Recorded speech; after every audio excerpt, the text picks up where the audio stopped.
Zerg himself as we loaded up into game number 1 on Oxide, spawning in the bottom left, leaving very early with a probe once again, is the blue Protoss Stats.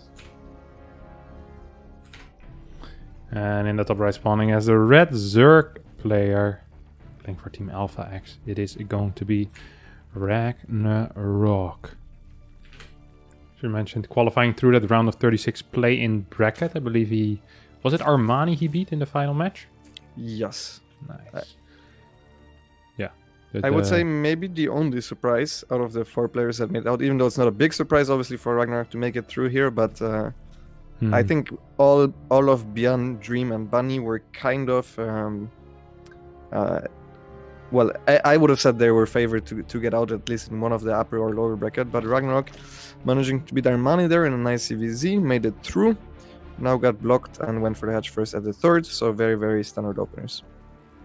Yes, very, very standard openers indeed. Nah, I'd be surprised to see Stats switch it up against Ragnarok. As you mentioned, Ragnarok is someone who is aggressive, and Stats probably is going to respond with defensive play. You know what would... So when I say I don't think it's going to switch up, I mean opener-wise, we're going to be seeing at least one Stargate. What we might see, though, is sticking to a single Stargate and playing similar to how Trap was playing yesterday, with, for example, double Void Ray Oracle, or maybe even something like triple Void Ray. Just openers that are slightly offbeat that might make Ragnarok believe, hey, he's playing double Stargate, let me walk across the map with 9 queens and then walk straight into like 12 gate charge slot or something like that from single Stargate. That can be very, very dangerous, because a lot of these builds that are aggressive, that can kill the double Stargate player, they have to be done semi-blind. Yes, that can be the case, unless you count the Void Rays at a specific time, and then you can also know that it's 2 staggered Void Ray.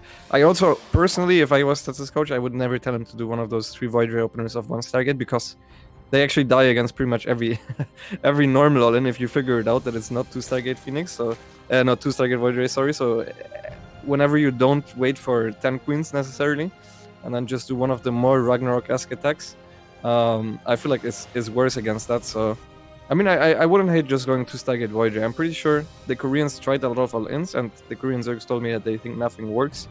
So if you just want to get into a safe mid-game against a Korean Zerg, I believe it's a fine strategy to go into. Now, he lost the last 2 games against Stroke, but those were not necessarily all-ins, and I don't think you're going to see anything similar from Ragnarok, personally. Yeah, I don't think so either. Now, Oxide is a map where that fort base for the Protoss can be a little bit tricky to hold if you do end up getting there, obviously. Ooh. All right, a 3rd gas. Yeah. I have absolutely zero idea what this is going to be. That's a very fast 3rd gas, so perhaps something like double Stargate Phoenix, where you get the 2nd Stargate before you get the 3rd base. Could be a possibility here. Yeah, or even just a 2nd Stargate in general, no matter what. It could even be Oracles, multiple Oracles, or multiple Void Rays. But other than that, you don't really need the gas before the 3rd Nexus. And so we're definitely expecting some extra tech to go down sooner than usual. Usually, obviously, Protoss would be taking the Nexus right now at around 4 minutes. And then take the Stargate after, and he seems to be doing it the other way around, so more of a Mana-esque opener, if I might add. Yeah, even though Mana, I think, is more fond of the 4 gas, right? Yeah. I feel like this is more middle of the road. I don't really mind this, honestly. It seems to be timed out very well. I'm not sure if this was happening last games around as well, but this would make the build a lot smoother, and it makes sense gas-wise. More continuous Void Ray production. 2 Adepts find a lot of damage here, by the way. 3 workers already. A couple of links going down as well, and he can get another shade off, most likely into the natural. I wouldn't mind if he cancels. He is not going to cancel. Instead, he's going to be able to get 1 more worker. So we have a stasis ward in the main base. Trap is so good with these little attacks and with the micro at multiple locations. He did a fine job there. 4 workers, a massive drone pool away from the... Well, this is the natural, but at the 3rd base location. So, yeah, overall, I think Stats is pretty happy with that opener. Yeah, decent start from Stats. I like especially... I don't think he actually played the opener just like this in the last games. I will double check just to make sure before Twitch chat calls me out again. But I think it's a very nice adjustment against a player like Ragnarok, because this just makes you so much safer against things like a Taxi or maybe an early Nidus, something like that. And he's also going for the Robo, so once again, most likely heading into a Robo Bay, which also once again is safer against all the massive Queen Marches. Yeah, and also makes it a little easier to even defend things like Hydra Bane at times. If you get 1 or 2 good disruptor shots on the Hydras, then your Void Rays can kind of carry the rest. So I'm not surprised to see continued Void Ray production here. Yeah, we see Stats completely adapting to the player he's playing against. Instead of going for quicker tech, we saw him go up to 4 Void Rays and then tech against Rogue, I think, at least in the first game. And in the second game, also not that high of a Void Ray count initially, but here way higher Void Ray count. This allows him a couple of things. First of all, it forces out... It basically tells Ragnarok, hey, if you move across the map too quickly with queens, you're just going to straight up die, okay? My Void Rays with a super battery will destroy you. You'll need to wait till you either have Hydras or a lot of queens. On top of that, what it can do, it can counter-attack very effectively into the Zerg once the queens start marching, which is one of the most powerful things you can do against a lot of these queen marches as well. I think, by the way, we're seeing a build that we don't see a lot in Europe. European Zergs, whenever they go into Hydra, they like to add a Baneling Nest, but this could very well just be Hydra, Ling, Queen. And I think I've seen Ragnarok do this a couple of times before.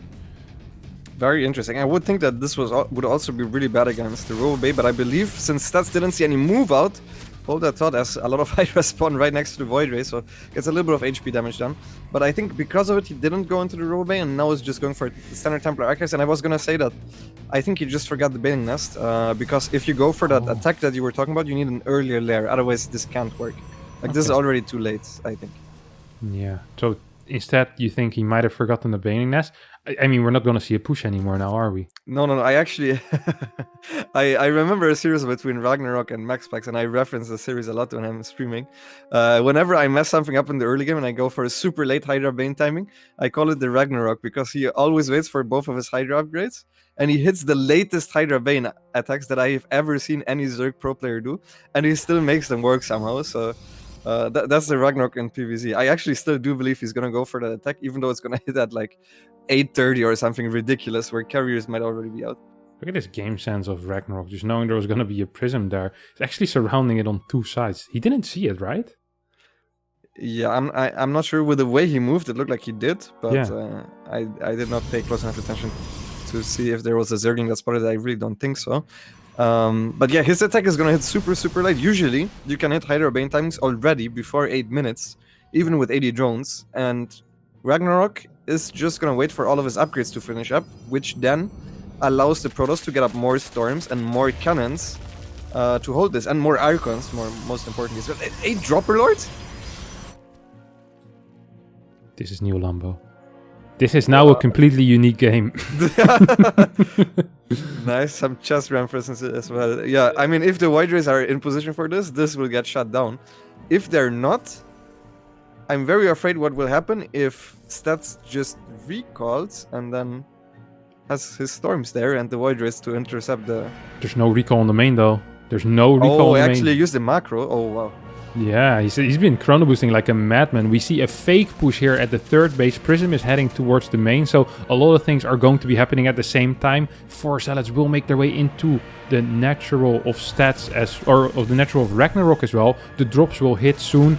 Oh, Stats, you might be in a little bit of trouble. Ragnarok doesn't have any reinforcements to clear these Zealots though. He was completely maxed. That's another disadvantage of hitting so late. There's no more reinforcements to clear up Runbice. Moves back with his entire army. Meanwhile, the drop in the main mix with the 5 the bonus queens as well. Take out the fleet peak, at least 13 drones fall, but so do 7 workers on the side of Stats. 178 supply against 153.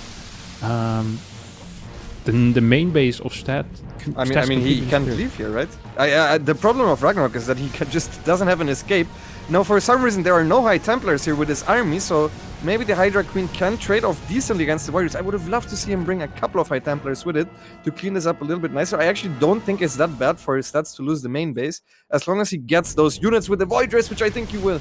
Yeah, I don't mind that he left the Templar. I completely understand that. Perhaps a split, but a lot of things were happening, so we can of course understand why that wasn't quite the case. Yeah, he's just with these Templars, he's holding this base for now, making sure that no Baneling roundbys can come in. Archons were at the fort as well. These Overlords in the main have completely disappeared. He managed to keep the Prism alive as well. Stats is on top of his things today. His unit control has been great so far this game. Absolutely. I think Ragnarok needs to kill him right now before the Templar Archives finishes, because if you look at the bank of stats, if he spends it on Archons, there is no way that Ragnarok is ever going to win a fight in the next 3 to 5 minutes, honestly. So, obviously Ragnarok knows that he killed that Templar Archives, might not know how far away it really was from finishing, and now he's trying to regroup all his units, and he's going to try, I guess, to run into the third base. But I think it's looking very good for stats. Yeah, it is looking extremely good for stats right now. Warps in a couple of zealots there with the prism. Stats thinking of moving out. Now, I'm not the greatest fan of that as you're floating 2k gas currently. That is...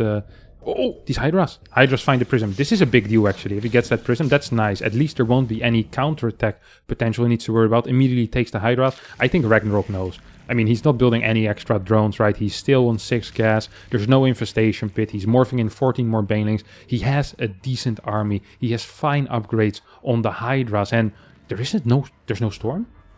Where did all Templars with storm are on the right? Yeah, he just now warped in the High Templars because he warped in extra Zealots as well. And he's starting 2 carriers. It's now or never for Ragnarok. And this is the true Ragnarok timing. At almost 12 minutes, he comes in here and he's gonna try to bust stats. Let's see what happens. Yeah, good Baneling split so far coming out of Ragnarok, ensuring that Storms can't hit 50 Banelings at the same time, but sending them in 4 at a time. The super battery is absolutely buzzing away, healing these Void Rays. Baneling is about to connect actually with a lot of Templar. There's still 1 or 2 Storms. Archons now are being morphed, and I think a big Zealot of a big warp in of Zealots here could make the difference, as there's a couple of Banelings still in the back. Ragnarok needs to keep them for the next warp in. Links are flooding in. Hydras are trading a little bit too well. Lambo, good storm there by Stats, who managed to find another Templar hidden probably at the third base, making sure that no run-bys could happen. And I think Stats might have just done it as +1 air started during the fight, +3 started during the fight. For me, at a certain point, I was a little bit afraid. But I think if you start +3 while you're being 67 droned all in, you might be a little bit too confident, Lambo. As Stats takes game number 1 here on Oxide after a remarkable defense, may I add. I think the initial defense that he did, the way he split his units, not even necessary. It wasn't even necessary what he did, but the way he split his army was completely prepared at the 4th. He was prepared at the 3rd, and he said, okay, you can take out my main base, but as long as I keep a good probe count and I'm killing workers on the other side of the map, if I don't lose my Templar and Archons, I will be fine. And I really, really did like that. That control was fantastic. The army split was fantastic. He was prepared everywhere. And I think in this situation, you were right. If he splits off 1 or 2 Templar towards the main, he cleans that up faster. That initial trade goes a little bit better. But otherwise, an almost flawless game from the Korean Protoss. Yeah, I also have to say that I have never seen that, and I would love to give that a name as well. Maybe the Korean limousine or something, where he puts Hydras and Queens.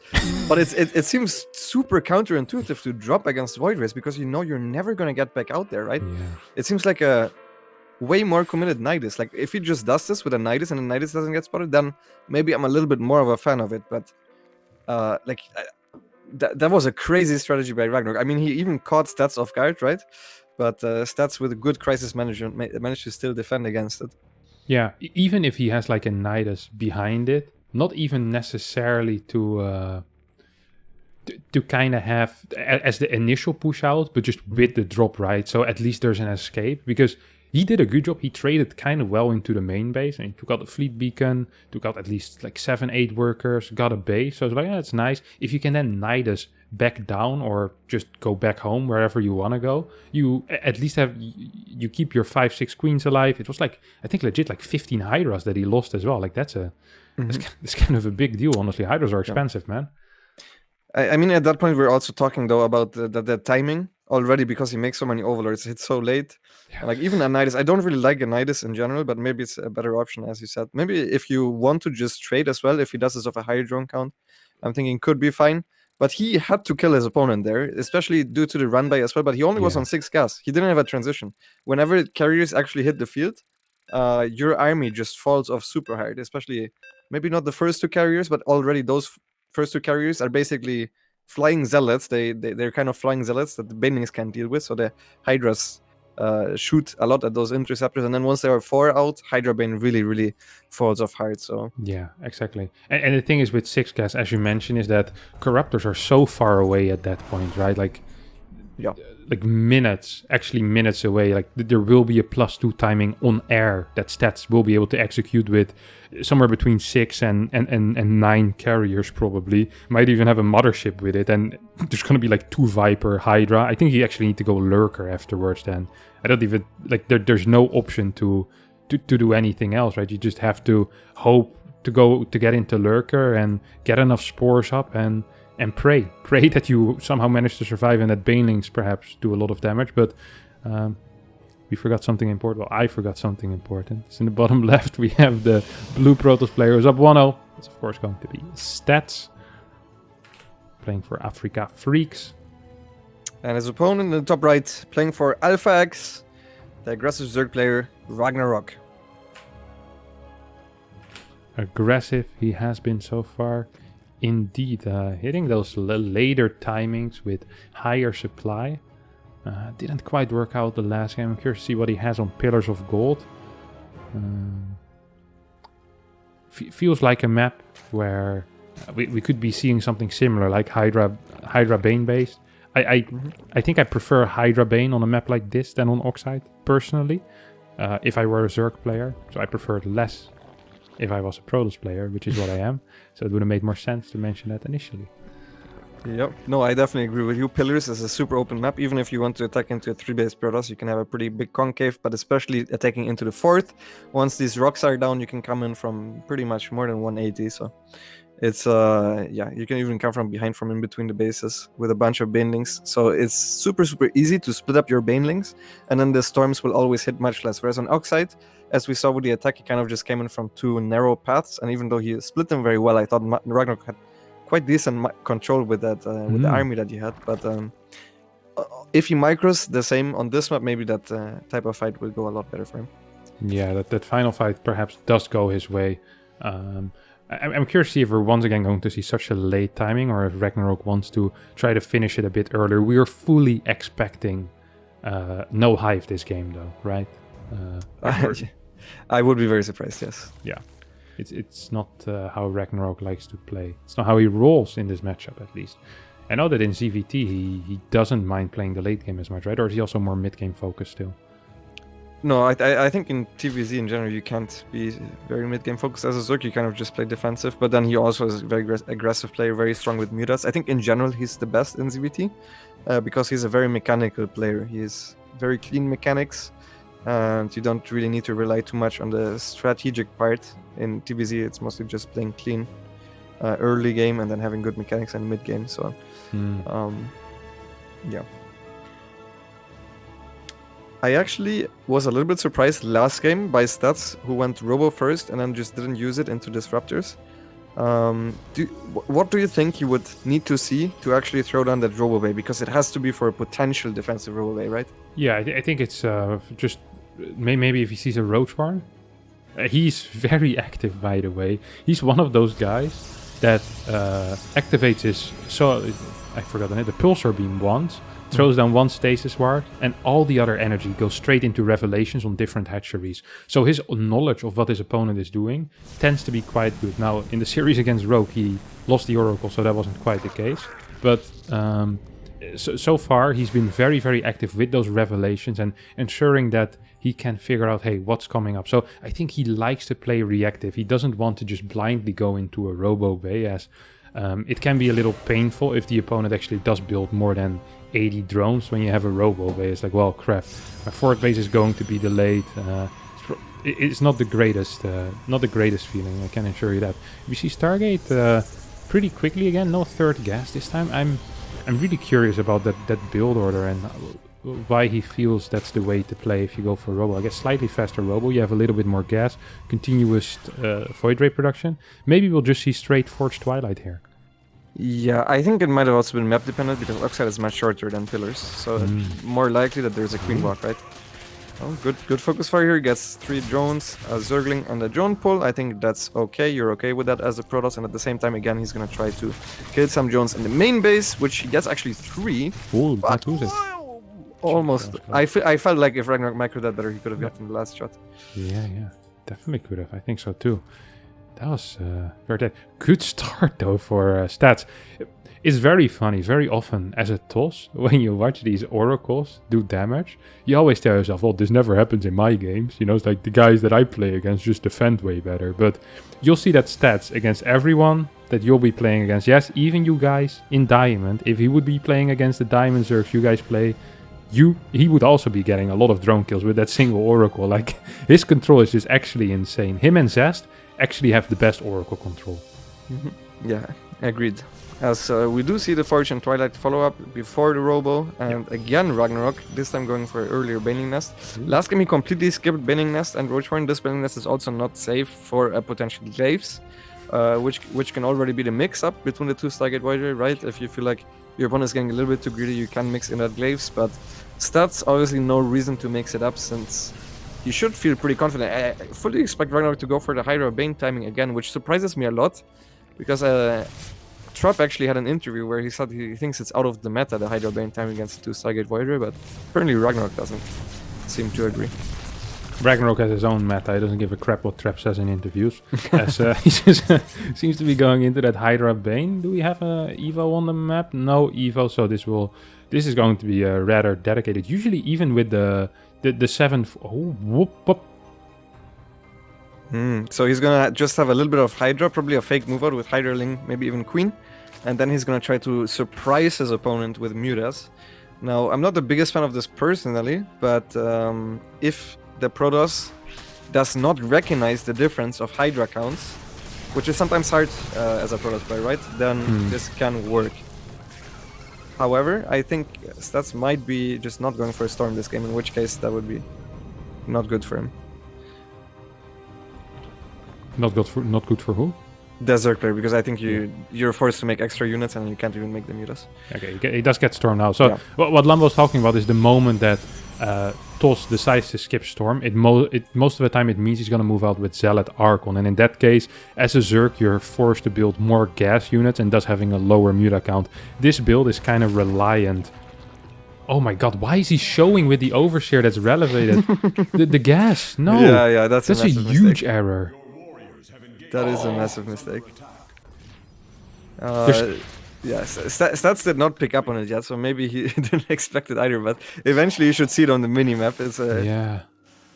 What a huge error by Ragnarok. They're showing that there's 7 gas. The stats should be checking right now. Hey, what's coming out of those eggs? It's the most important thing. This drop is going to figure out. There's blind cannons in the main, by the way, and in the natural, so Stats is already kind of well prepared for it, but ooh, that is an uncommon error from Ragnarok, who's very strong mechanically.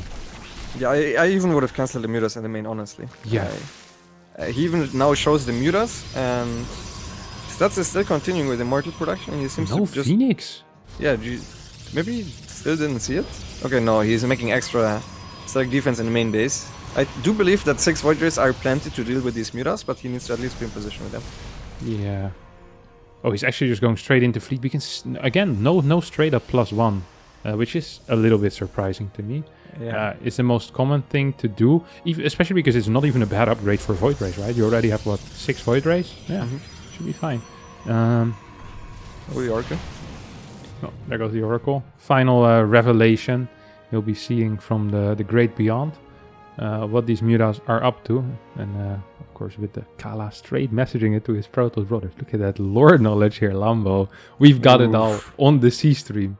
We also have a fleet beacon going down. +1 on the way. And we have a fake Hydra Bane timing into mutas, into a real Hydra Bane timing. And now generally if you invest this much money into something and they kill a single Oracle, that is not quite what you want. Yeah, however, There's also a lot of static defense that's invested into his other bases, and he might be out of position with parts of his army, which is exactly what's happening. On top of that, he already made 7 Phoenix and the Phoenix range. Yeah. So Stats actually invested even more than Ragnarok did. Now Ragnarok's upgrades finished so late that I feel like he needs to wait for a Hydra speed at the very least, otherwise it's super hard to micro. If you just ran in right now with both speed upgrades done, I feel like Stats would be in some trouble, but now he obviously realizes what's going on. He sees that the rocks are down. He still starts the carriers, which is very confident. And now he tries to kite back with the storm, tries to eliminate as many banelings outside of the cannon range as possible, which is really important. Burns the overcharge. I hope the Phoenix, they should lift up the Hydras on the right side, I feel like. But they go towards the Mutas instead. Yeah, go towards the Mutas. I thought there was plenty of static on that third base, but yeah, I don't think Stats is in too much trouble. The Bane micro not as great as on the previous map, but also Stats' army just way bigger. Managed to squeeze out 6-7 Zealots as well to the other side. This is looking bad right now for Ragnarok.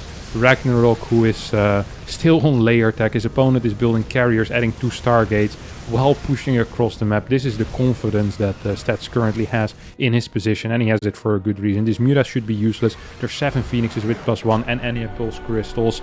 Ragnarok, a